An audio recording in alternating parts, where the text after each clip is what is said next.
You thought you were just about done with the journey of Visas Starfrost, but he's got one more little planet to travel to, as we have the Calarium in the deck here. But unfortunately, he didn't win the dice roll, so we're going to find out just exactly what Benedikt is playing. So it's, as mentioned, there's Dinomorphias, there's Exosisters, and there's Cyberdogs. And we're going to start with Shifter. So okay. That is the glue that makes sense.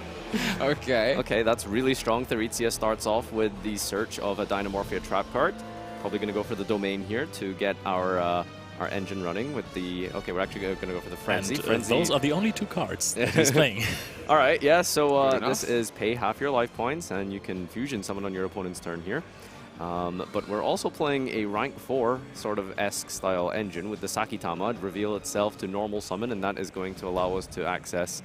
I think we're going to go for the search of the... Okay, no, this is what actually gets you to the Exosister bridge. Okay. Okay. That's one way to access the part there. It works? Well, yeah, okay. I mean, you might as well just play Kage Takage at that point, right? I don't know. I mean, I was more surprised that Simone didn't even read the Dinomorphia card, but now he's actually reading the Exosister ones. And yeah, I mean, this is an impressive opening. Is it? Do you know where it's going? I think so. You think so? I mean, okay, Searching Martha is obviously really powerful. The one card Exosister portion of this deck is really strong. So normally this will lock you out of summoning other monsters for the turn, just Exosisters, but that's why we can just set the Frenzy for the Dinomorphia portion of the deck. And that means you can basically get the best of both worlds here. That is true. I'm just missing the Cyberdark so far, but for now we're going to reveal the Martha special summon. I think it's Illis, yeah. And we're going to go into the next rank 4, which is Michaelis, and this is going to search out a Returnia, I'm pretty sure. Yeah, he gets to set both of the trap cards from their archetypes, and yeah, seems very impressive. Yeah, I guess if you get to lead with the best of both archetypes, then you're probably going to be able to do some sort of disruption against the Mannadium deck, but I think the real kicker here is going to probably be that Dimension Shifter that's resolved. That's a huge portion of preventing your opponent from playing the game, and Mannadium is a deck that does really need that graveyard to get those destruction effects of cards like Meek. When the most represented decks are Unchained and the Tier Element, main deck in Shifter sounds real nice if you ask me. So just to clarify, we have 5 Cyberdark cards in the decks. We have Claw, Edge, and Cyberdark Realm as well. I could not find the Cyberdark Dragon in the extra deck, unfortunately. I was really looking forward to see this. So I'm more than excited to see what he's going to use those cards for. Because this is just an extra normal summon that... Yeah, we've sat here analyzing for a good portion of the 10 minutes or so leading up to this feature match, and we couldn't really figure out what exactly Edge, Claw, and Realm are synergizing with together. Feel free to let us know in the chat, but as far as we could see, it just looked basically like some sort of level 4 extension play. But we're going to go up into the Magnifica here, so this is a bit more familiar with the Exosister strategy, being able to tag out on the opponent's turn, and then essentially swap out to go into Michaelis for the Banish, backed up with the Returnia. Decent amount of disruption here, plus Shifter. It's going to be really hard for Simone to fight through this, I think. That is true. Now let's take a look at the deck that Simone is running, the Mannadium deck. I have seen multiple players opt to go for hard-going second cards in the main deck. He's running 1 Thrust, 1 Talent, and I think, yeah, the double book package with the triple Book of Eclipse and triple Book of Moon. No droplets and no multiple copies of Thrust. That's going to help out a lot versus something like Rexterm if that's going to hit the field, but obviously there's still 2 Banishes in front of us, as well as the Shifter in play. I'd be really impressed to see how we can deal with that. But in terms of his starters, I mean, you know, the Hero Lives with the Prisma is a really good sort of segue into the Visas portion of the deck, because you can reveal the Fusion, become Visas. Yep. And that's going to allow you to copy the name, but I don't actually know if you can even use Prisma under Shifter. I was going to check that as well. Do you have to send to the graveyard for cost? It sounds like you would. Yeah, I think so. Oh, it's then. No, wait. I'm pretty sure it's cost. And it changed, but it changed from back when it was in Time Wizard 2010. The text was errated later on, so... A bit of history there, huh? I guess so. I'm old. Yeah. Hey, that's not what I implied. Oh yeah, it's cost. All right, so special summoning, and then we get to go into the Reichheart as well. That's a decent start. Being able to search out the Reichphobia. So the Mannadium archetype does have the you know, a lot of lore elements to it, going between all the different planets and archetypes, from Kashtira to Tyr to Scareclaw, now Mannadium. But the Mannadium portion does tend to synergize particularly well with the Scareclaw aspect of the deck, rather than Tyr or Kashtira. And so the Scareclaw archetype in itself, I don't think has done too many waves in the meta over the last year, but it does work out really nicely in Mannadium. But as we normal summon this, and on resolution, we're going to be using the Magnifica to tag out, probably to try and go into Michaelis. Maybe afraid of an exit on night or something. I mean, that would probably help out, to be honest. Right, there goes the Magnifica Resolve in here, banishing the Reichheart, nothing to link up into. Usually you go into the Scareclaw link 1, but I don't even know if it really does too much, honestly, considering how we can't really use our Grave under the Shifter, but we're still going to keep playing here. The one-off, right? The one-off is just looking really good right here for Simone. Yeah. Yeah, I mean, typically Thrust is like you play 3 and then 1 and 1 targets of whatever in the main deck, but Simone looks like he's got that ratio the other way around, so that's fair. He's running 1 talent, 1 thrust. I think talent looks really good right here, because it's not a targeting card. So even if you want to tag out with the Magnifica... Oh, we already went into the Michaelis. Okay, fair enough. Yeah, so he's using this preemptively, probably to just play around something like searching anything that like immediately deals with monsters. And so if you tag out preemptively, it means you can chain to that rather than waiting for the actual search to complete here. But there's probably a lot of different options to go for in this scenario, and Simone is just trying to think of like what exactly can I search that's good under Shifter. Talents. I want to read Michaelis for this one, because I want to know if it is, as we call it, hard once per turn. So if you could take it with talents, that you could also activate the effect of Michaelis? Yeah, so I see what you're saying, to steal and then, yeah. So the way it works is hard once per turn effects, once they've activated on your opponent's side of the field, you are able to then use that hard once per turn effect on your side of the field if you steal with talents. But if it's just a regular, normal, like kind of once per turn effect, then technically that's locked up for the turn here. So that's kind of what looks like the players are debilitating right now. No, it definitely could. So sounds like a good option, right?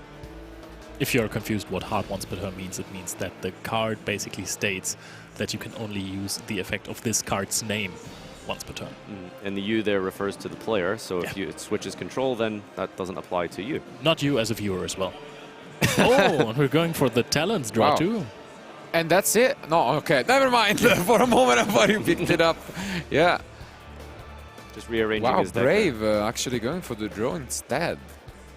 He's going to try and play through it. Okay, Terraforming, that's... another one-off. Yeah, that's... I guess if you play enough one-offs, you will draw some of the cool ones, I suppose. Oh, there's even a one-off Small World. That's that's great. That's your favorite, right? Oh, that's in the other deck. This is Benedikt's in list, okay. Fair enough. Does it make it better? Okay. What did he pick up there? Was it the Calarium or the Reichphobia? Calarium. Calarium, okay.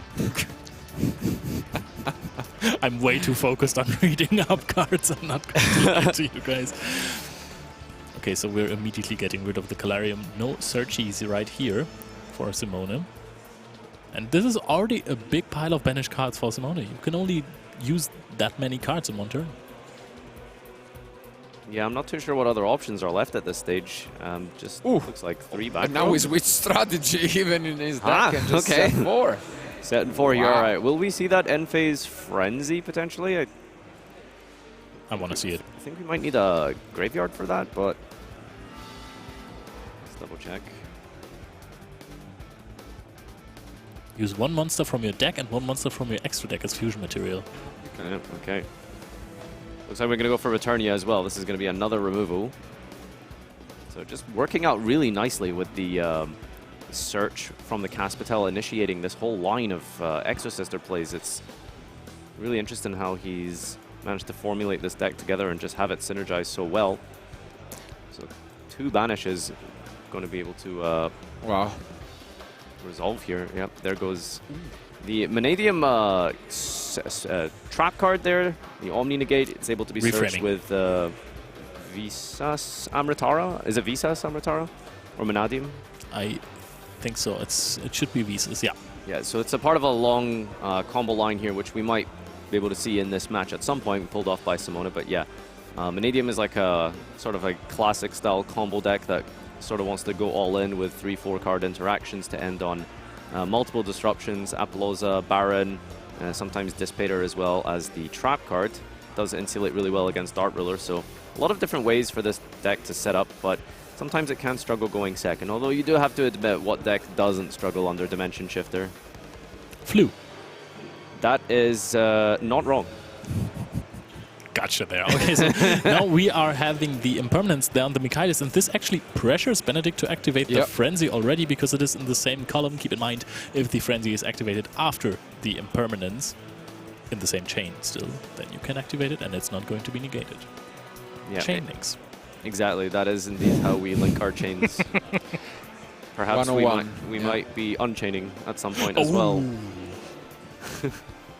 Did we have an Unchained on stream so far? No, we're saving them. We're saving them.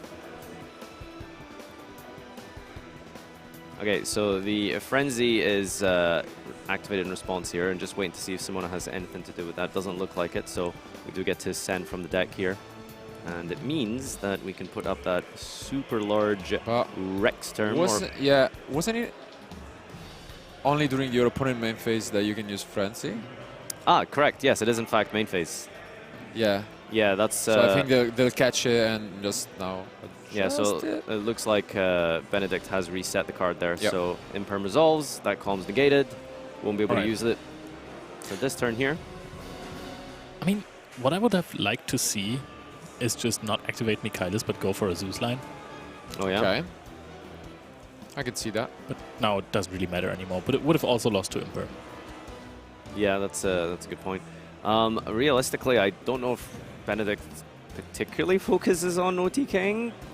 I want to say it's a control deck based on the Dinomorphia Exosister synergies, but I mean, those options are there available to you, so looks like we're just going to set and pass. And Simone, low on resources, only 1 card in hand, will be drawing to 1, but you just gotta wonder if maybe it's too little too late now. You do need a lot of cards in Mannadium to sort of get your engine going. Now that the shifter has... oh, we're picking up the deck. Now this Michaelis that has no material is apparently way too strong for Simone. There's also always the threat of having a Cyber Dark normal summoned into your face, and you don't really want that. Absolutely, and we haven't seen that yet in action, so it was an impressive opening, and he showed the synergy between Dinomorphia and Exosister, at least in a way. And in a way, it did. I mean, to be fair, the Frenzy face down was a scary threat, you know. So it worked, and now it's back to Simone, who is actually gonna try and set up his own combos going first, hoping his opponent doesn't get the shifter again. Let's say. Yeah, the Dimension Shifter, I think we can really agree, is what the pivotal point of this deck was. Not being able to use the Graveyard. Arrival, for example, once you search that out, does want a Reborn. So do you think we're going to be able to combo off and show off the true power of Mannadium? No, I think we're going to get shifted again. All right. All right. But what do you guys think they might bring? So I guess from Simone, I mean, they're both probably just adapting right now on the fly, right? Simone is running a triple cross or Designator in the side deck. And Draw and Lockbird, I don't think that those are coming in. But Designator is quite interesting. Trying to play around the Jolts, the Nibiru's, the Ash Blossom, so many hand traps in the side deck as one-offs just to be cross-outed. Generally, as a combo deck, you probably want to be able to just go first and do your full line. So technically, there isn't really a lot to side if your deck is designed to do what it can. So protecting yourself maybe with cross-out against Nibiru could be something that he does. But overall, if you get to go first, you're generally going to feel quite safe, especially if Mannadium can set up that counter trap, which not many sort of historical combo decks are able to do. They are very sort of monster heavy reliant, and it means that because you can search a counter trap, it does kind of circumvent things like the dart ruler and stuff. But we do need to get to that point in the first place. And yeah, it seems like instead Benedikt does change his deck quite a lot when it comes to siding, a lot more focus on trap card in the main deck, and switches over to end traps in the side deck. So it will be interesting whether Simone actually reads into the strategy and sides those cross-outs. Otherwise, we might be in for a short one. But regardless, it seems like our duelists are basically ready, so we can jump back into game 2.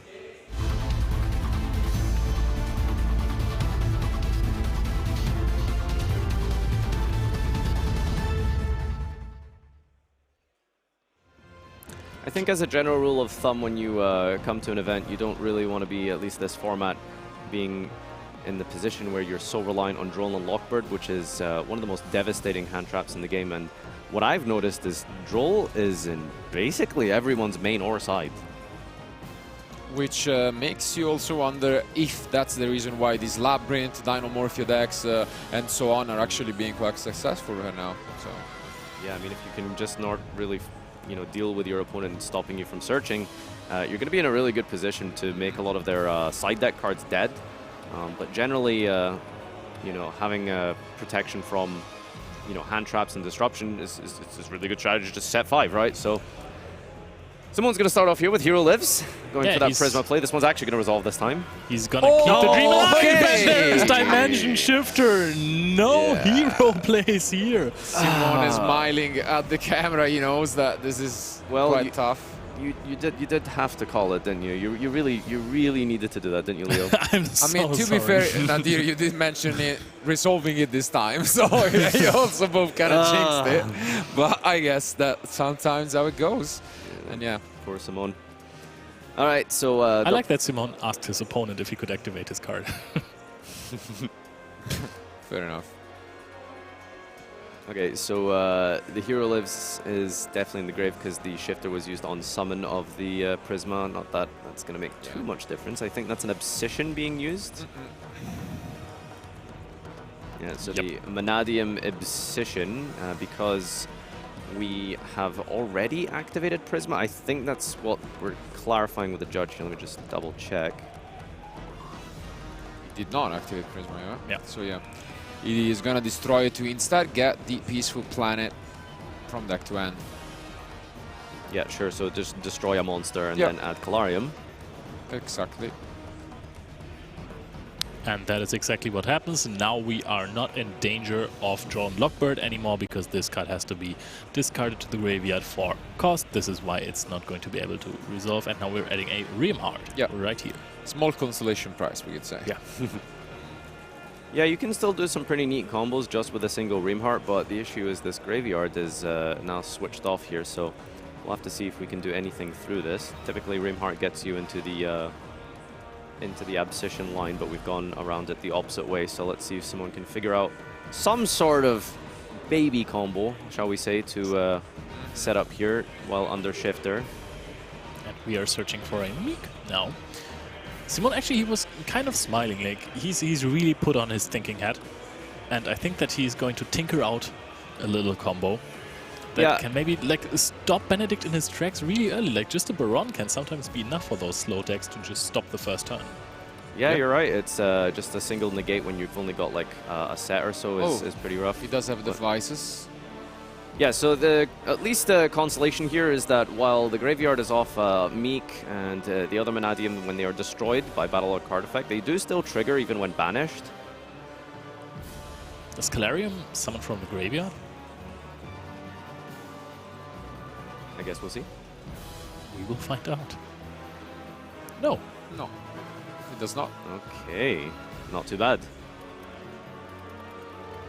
So this is actually looking huge right now. We have 4 monsters on the field after this resolves. 2 of them are Meek. Yeah, Meek brings itself back, floats into another copy of itself. We've got Visas. Normally you would go for the graveyard component of this deck here with the Scareclaw package, but I don't think we're going to be able to really do that under Shifter. But yeah, I mean, you can still do something. I think this is Gachi Gachi Gantetsu Pass, right? I mean, that would be something. Boost all the monsters for 400 attack and defense points? That's insane. You've been around. Yeah, so I think you're probably going to try to consider going to Amritara as well, which is the synchro monster that allows you to get the counter trap. So that's something that we can also try and go for here. There's also level modulation potentially possible with the Meek here. So there's a different line as well, depending on how someone your wants to play this Mannadium. one. Sure. Okay. So let me read up on Meek. When can you modulate the level? Ah, yeah, you can just up the level by 2 of the Meek that you're summoning from the deck. And I think that was the one. Riemhard is definitely not a tuner, so you can just go for... Yeah. Ooh. That is really interesting. We're going for the Axel Synchro while there is no monster in the graveyard. Okay. I mean, I guess, yeah, to access Baron somehow, if that's what he wants to go. And instead, no, he does have the Despair line. Makes sense. I mean, there are plenty of banished monsters now. Yeah. Yeah, Despair is a good interruption on the opponent's turn as well, just because our opponent has banished a lot of our own cards here. At an absolute minimum, we can use the effect to destroy. Yeah. And eventually, if Benedikt gets any of his own cards banished on his own turn when he tries to play, you can also use it to negate an effect. So a little bit of diversity there if we can get lights and darks banished. Brings back the Riemhard, and that is a potential level 10 as well here. Yep. Impressive stuff through a shifter. Yeah. It is something.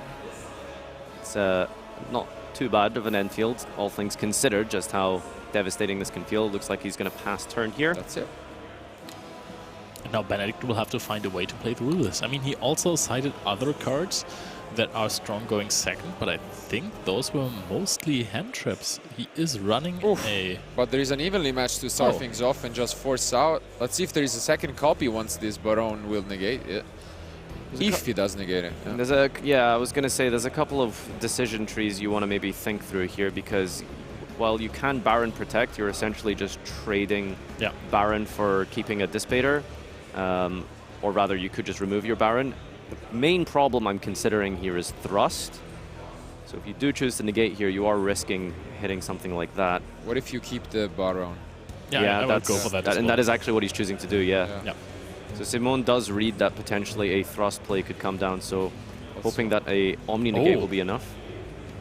Oh, perfect line for Simone. Caster approved as well. He keeps the Baron, now has the aggressive effect of popping a card on his own turn as well against just one set. What a coincidence. It's just one card that you have to pop. Unless it's Waking the Dragon, I think this will feel pretty good. I mean, that you can negate then. Yeah, I guess. Hits that back row here. No chain. Picks up. Okay. Okay. So it seems like Simone played it really well by deciding to keep that Baron. I'm just curious to see if there was actually a Thrust in hand there, sort of contributing to maybe a brick of sorts by Benedikt. That's the thing with something like Talents and Thrust.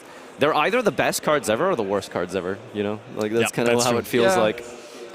I feel like it's not, 50-50. It's often that they are really, really good. But yeah, true. There are a few of those matchups and situations in which you will end up drawing a bunch of them and they don't do much. And I mean, it was very convincing stuff through that shifter. So now it's looking good. I wanted to say he's not going to draw it 3 times in a row, but that's a big jinx. It might just happen. But guys, I have a serious question to ask you guys. Where's Cyberdark? Where are the Cyberdarks? Yeah, we haven't used that portion of the engine yet. Wait for it. Yes, Come on, they're a little shy. He's saving it for the grand finale of Game 3. You know the script we read before coming here? Yeah. No, that's what's happening. Okay. We're actually not live. This is pre-recorded content. Yeah. Let's see. But yeah, regardless, we are gonna see those Exosister Dinomorphia combos come in. And don't forget Cyberdark. Why are you always forgetting Cyberdark, no, okay, we get it. Cyberdark. I would never dare. Thank you. So anti-spell fragrance in the side deck. That is really powerful against Mannadium. A lot of your combo lines do require you to use multiple different field spells, not just the Calarium. You have to go through Reinhardt into Rhyphobia, the Arrival, Abscission. There's a lot of lines that are connected via spells, so that's another card that you can flip here that hurts you. Droll and Lockbird, Anti-Spell Fragrance, Dimension Shifter. by my math, one of those 9 cards could win you the game on the spot. And going first, that's if you build your deck like that, then chances are you will be able to shut down combo decks quite easily. That is true, but guys, what is your thought on combo decks like Mannadium for this tournament if there are so many cards that just shut your deck off entirely? I'm not a fan personally. I see that. That's one way of seeing things, but on the other hand, we saw a lot of Unchained and a lot of Unchained without any Entrap. The same goes for Tier Element, so I can see also another way of seeing the tournament as they're not going to play any Entrap. If I win the dart roll, I just straight up win against them regardless. And when I go second, I can try to play. So I think that's probably where Simone's mind was at. And for now, he's still from 4-0, so it's working out. It's definitely not over yet, but I think, as mentioned before, when everyone seems to be running Droll and Lockbird, it really shuts down a lot of these heavy combo decks. I think if I was personally playing, I think I would have... Can you guess which deck I would have brought? It's not what you think, I promise. So I would have been a big fan of Dart World personally. I think without the Arise Heart in the format anymore, I think that's a really scary deck. Something that loses very hard to Droll, very similar to Mannadium. You have to do a lot of searching, so I just think with a card like that in the sides, it's going to be quite hard. The last time I went to a 4-round local tournament where I was playing hard going second sprite without any hand traps and just lightning storms, I played versus Dark World twice. And I got hand looped. What's your thoughts on Silva? Silva is a fantastic card that takes 2 cards out of your hand if your opponent plays it correctly. You should go play some Master Duel. Why did you discard it? Why did you discard that card, Why did you discard that? Why? You should have learned from game 1. Why did you do it again? I just talked to Ceruli and he advised me to, Okay. I see how it is. But yeah, regardless, it seems like our duelists are almost done with their side decks. It all comes down to game 3. Who is going to advance on a 5-0 record? Let's find out.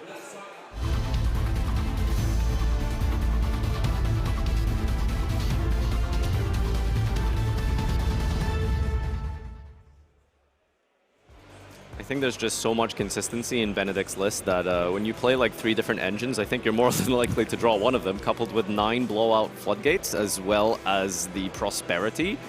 You just have so much access to basically instant win buttons that can really, really win you the game here. And I guess we'll find out just exactly if that's what's going to play out here, as Benedikt looks to be beginning with Martha. Prosperity is such a fantastic card, especially after siding, because it really, really ups your chances to draw into those also powerful side deck cards.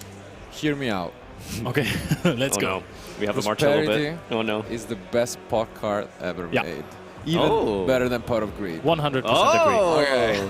100% agree. Ooh, but we see an Ash Blossom. Ash Blossom is pretty strong against Martha, but there's so many just different engines that Benedikt can pull out with the stops here to deal with that.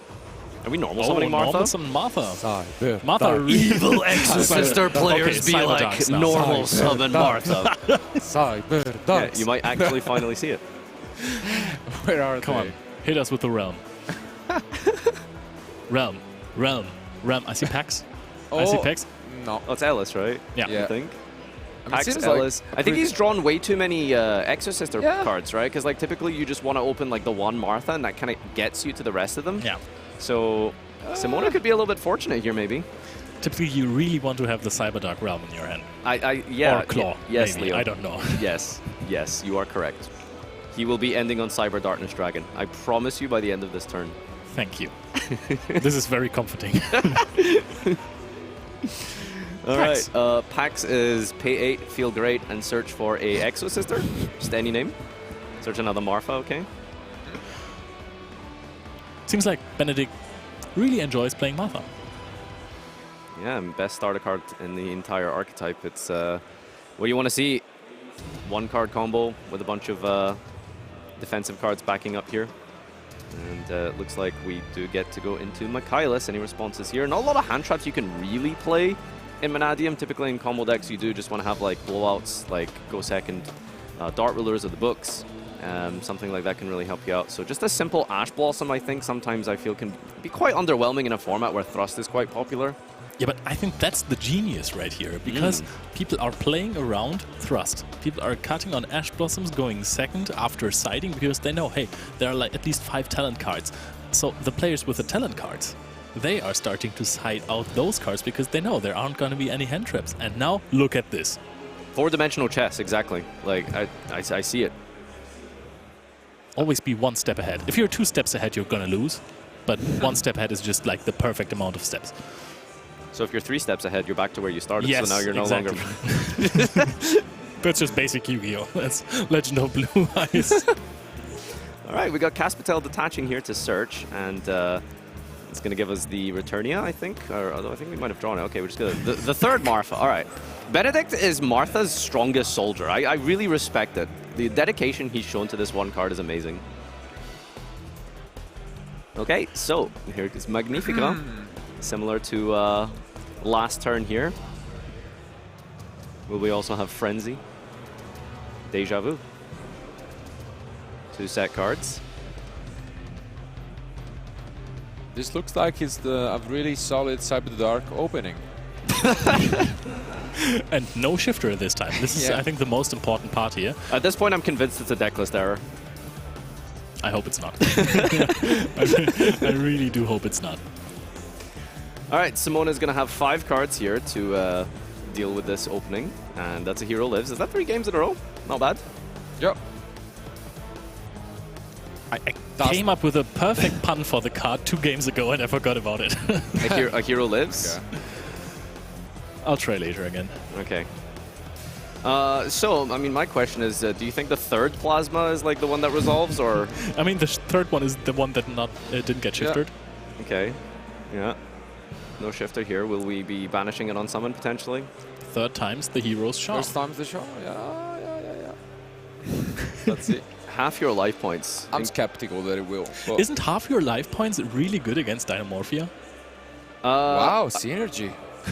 Yeah, so like typically you want to have significantly less life points than your opponents because it creates a deficit with Rexsturm or Kentragina, I think. But I'm not even convinced we play Dinomorphia cards. I think that Frenzy that was set last game was just a bluff. And there goes the third Prisma. 3 times in a row, Hero Leaves is open. Not once. That was Prisma just can't catch a break. Yeah. Give the guy a break. Also, it's one of, so it's always the same Prisma. Yeah, it's always the poor guy, yeah. All right, Magnifica is still sitting strong there. Returnia, also a fantastic removal. Interesting that we're reading the materials of Magnifica. I was going to say the same thing. Okay. Probably trying to see like if there's any bonus effects and influences on this. Yeah, you could switch out, so I guess.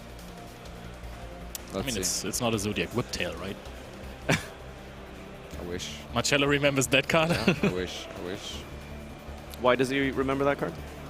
I don't know. Remind me. Did you win a tournament or something? I don't know. We can ask Tom.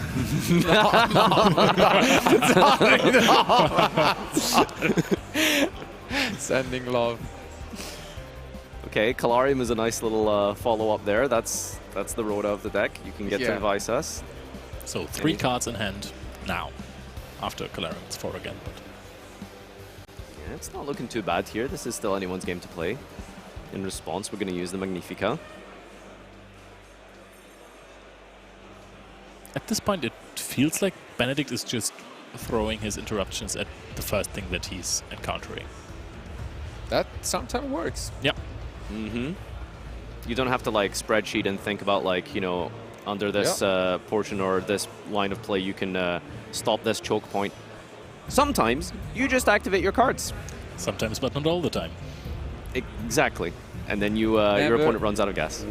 Never once in my life have I used a spreadsheet. You heard it here. So, yeah. Oh, and there is the triple tactic thrust, which is looking fantastic now. Simone has his game face on, staring down his opponent and now just casually going through his deck, finding a possible Talons or Raigeki or Harpy's Feather Duster or everything, basically.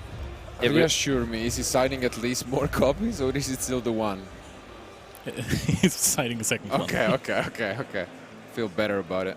So 1 and 1 into 2 thrust. Okay, that's fair. I mean, yeah. Part of ones per turn. I guess maybe you don't want to draw them too often in tandem with each other. So, yeah, I mean, it must be said. Thrust is definitely a highlight of the format, right? Yeah. For sure. I mean, I think very few cards have a similar deck building impact, I feel like, you know. One that was close was probably Diablosis in terms of extra deck, where every deck had to adapt to it, and Trust really has an impact. I love that deck building aspect of it. And yeah, we are still going for that talent. Makes sense. I mean, you don't have anything on your field, so you can just simply talent take Michaelis and start to do link plays with it later on and just get rid of the banish effect. Is he on Zeus? I don't think so. Simone is in fact not on Zeus. Okay. But he has some link monsters. Fair enough. Yeah, Cross Sheep I see there. You're hovering over that. That's part of the combo, but we'll see if we actually get to that point in the first place. Okay, he's So, gonna yeah. use the effect.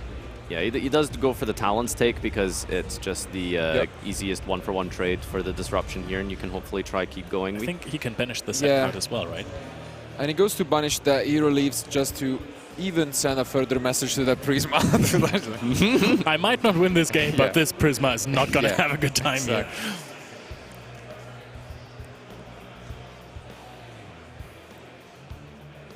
So the question now is, can you banish face-down spell trap cards with Michaelis?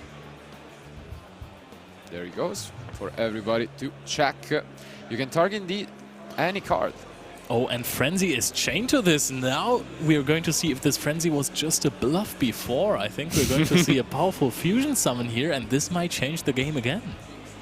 Yeah, we didn't get to see it in action game 1. But now we are indeed in his opponent main phase, so we get to resolve it, and he's also gonna pay half of his life points. These fusion spells, well, trap I suppose in a way, but these effective fusion summon, I mean these cards just keep getting stronger and stronger. I thought we peaked at branded fusion, but we have a trap card that summons a skill drain on the opponent's turn here. So that's gonna be pretty good. Rexterm is, yeah, one of the most important pivotal parts of the Dinomorphia strategy here. Yep. You heard it here first. Dinomorphia Frenzy is better than branded fusion. I said what I said. Okay. I love that with those rogue decks that have really powerful boss monsters, you can see the reactions on the players' faces when they try to grab the card and start reading it, and they're like, "Oh, this is trouble. I did not expect this." Totally. And it is a pretty good card, to be fair. Yeah. So your opponent can't activate effects of monsters they control that have an attack greater than or equal to your life points. So Benedikt's on 32 right now, which means Simone can't use monsters that are 32 or higher, which shouldn't be too much of an issue because we do have a bonus effect of Rexterm, which is pay half your life, and then the attack of all monsters your opponent controls become equal to your life. So we can divide by 2 on the 32 here and prevent those from being used, but this is a decent start here with the normal summon Meek plus Reamheart. Meek triggers to special summon a copy of itself, as well as Ream can get a copy of a spell here. And Ream is also at 1,500 attack points, so even if you're halving the life points, it's still going to resolve. Yeah, exactly. Although Rexterm is a bit of a nuisance to get through. It's huge, and generally you want to, like, I don't know, maybe try pop with a Baron or something, but obviously that's just not going to be able to work under Rexterm. Yeah, but you need to be careful because it says they cannot activate the effect. So if you wait for the effect and you chain the card, that effect still resolves. So, you need to pay attention to that when you're playing the Rexterm. Yeah, similar to the way that Dweller works, but I guess the Dinomorphia version of such. Yeah, and I think Ed is cheering in the background with this, Rex, a huge dinosaur monster on the field. So some representation is important for our fallen Dino heroes. Have any of you read Misk at all? I have read Misk. There's all kinds of different effects. 2, in fact. Miscellaneous ones. Exactly. All right, so now we're in kind of a stalemate right now. We are just, as Simone, analyzing the state of the game right now, as there is now a Rexterm on the field, and we're summoning... Oh, that is, I suppose, the... Fearless. Mannadium Torrid. Torrid? Fearless? This is... Torrid, yeah? Was this one Torrid? This is Torrid. It is Torrid. They look very similar. Yeah. Yeah. The one with a little turret in the bubble. Indeed. Is that what that's called? Yeah. Okay. I'm learning architecture today.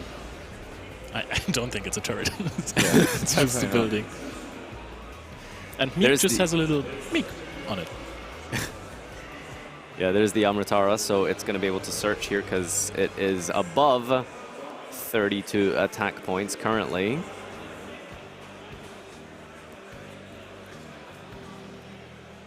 Simone goes to grab his deck, and he's going to get another spell trip card. I mean, it's not over 3,200, right? 25, so we can resolve it. I'm just wondering why we didn't use the other effect of Rexterm. It's the same issue that either you use it right away, preemptively, or if you change it to the effect still resolves. So basically you need to use it. Oh, yeah. But why didn't we? Good question. Well, I guess he's still fearing that there was something else that could have gone there, but I don't know. Right, Phobia is really good right now, and I'm wondering why the Amritara wasn't summoned in defense position. Oh, we're going for game at some point, that's why. Ooh. Oh, yeah. I mean, don't forget about the second effect of Frenzy. I think Frenzy is banished, so that does not work out that way. Okay, I think you can banish Frenzy from the graveyard if you're about to take damage, and then you don't.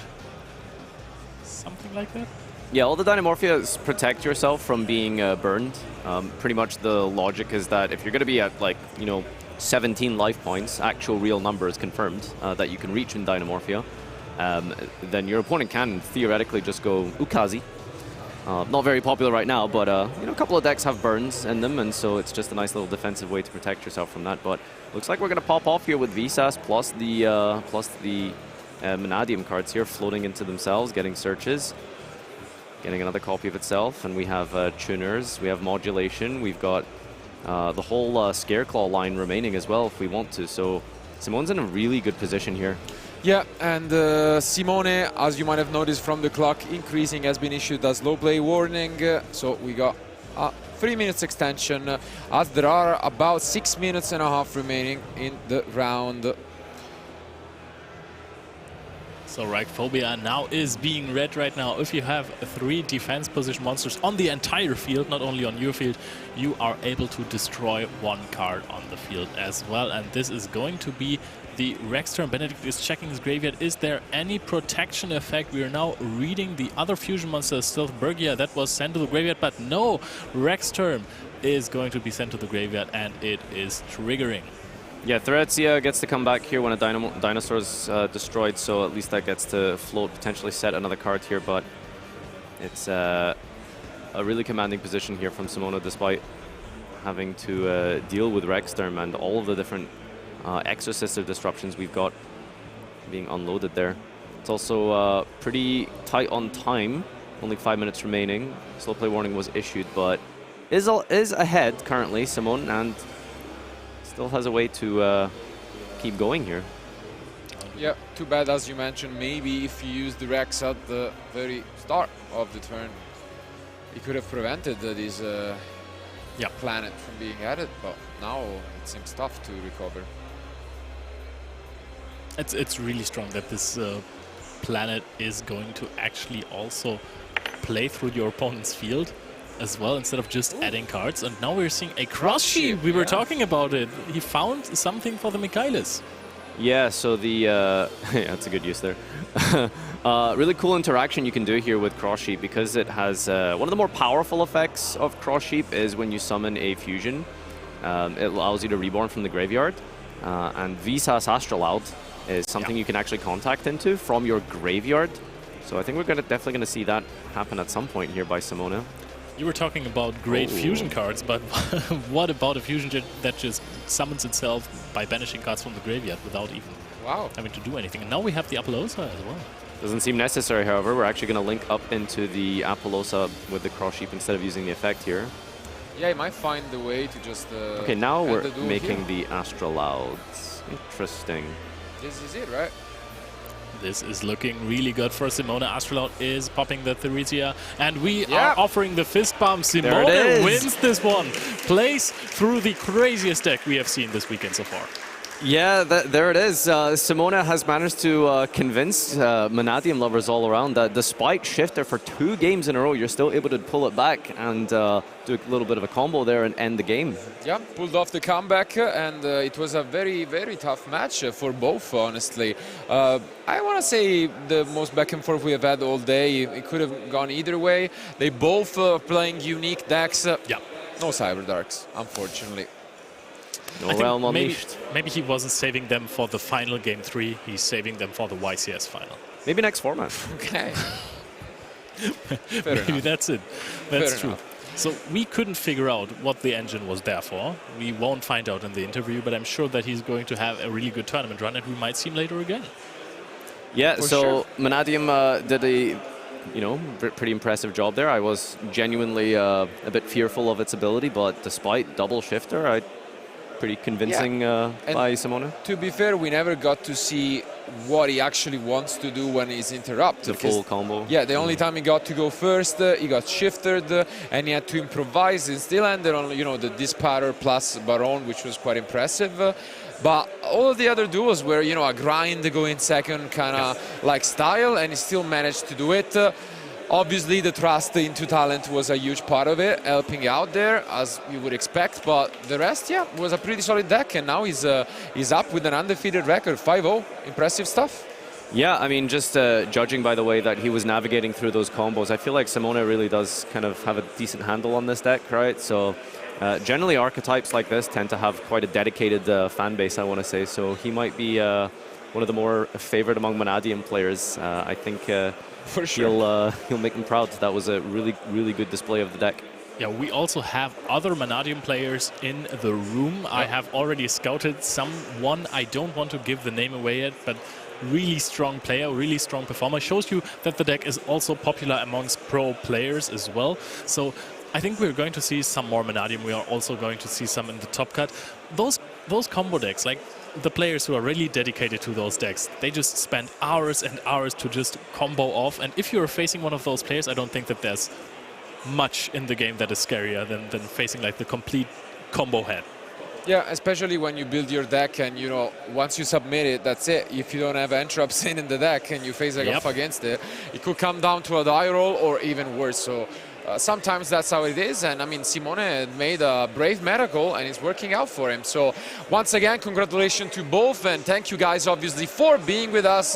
This was pretty much the end of round 5, but we have 4 more rounds of Swiss remaining to find out the end of these first 9 rounds of Swiss. But, obviously, we will hear about it with the winner of round 5, Simone Falanga. And we have Ed ready to interview him. Let's hear him from there. Thank you, Marcello. Yes, I am here with Simone, the winner of our round 5 feature match. Congratulations, Simone. How are you feeling? I'm feeling good. Yeah, the tournament is not over, but yeah, for now it's fine. So now you're 5-0, correct? Yeah, but 5-0, 3-2 is nothing until you get top. True. Now, you were up against quite an unusual deck.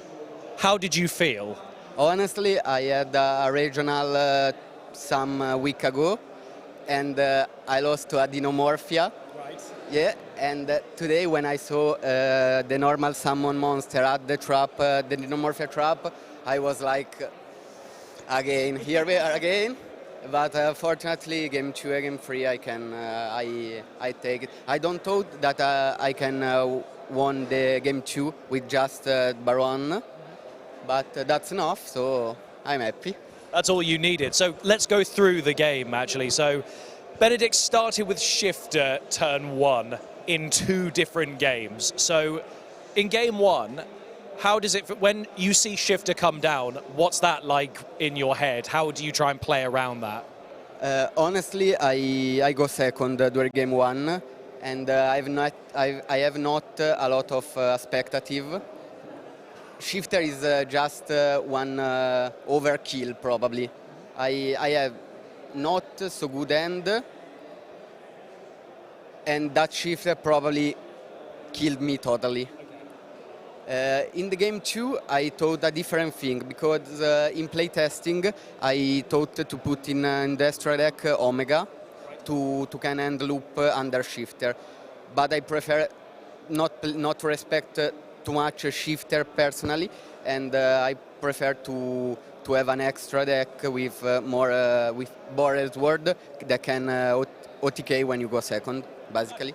And then let's talk about game 3, because you ashed Benedikt at the start, but he managed to sort of play around that a little bit. But then you had thrust into tactics, and then you took the XEs, the Exosister XEs monsters, and you basically took control. So how were you feeling in game 3 when you saw thrust and things? Honestly, I don't know perfectly my opponent deck, so I cannot be too much confident. Okay. But when I took that XEs, for me the game is over. I just thought that. So I happily this gameplay. I mean, it went great for you. You're now 5-0. Congratulations on winning this. It was a great game to watch, especially as quite an unusual deck for you to be up against. Are there any decks that you're worried about playing against over the next games of Swiss today? Flow one there is. Yeah. Flow one there is, because I choose to not respect it so much. Because if he start, you can do literally nothing. And if you can side in, but RP the RP trap can over the game in just a sec. So I choose to not respect it too much. So I hope to not found other, because one round ago I found Flounder. Right, well, best of luck in the rest of these Swiss games. Hopefully you don't go up against any more Fluenderies, but who knows? It's all about the luck of the draw. Congratulations again.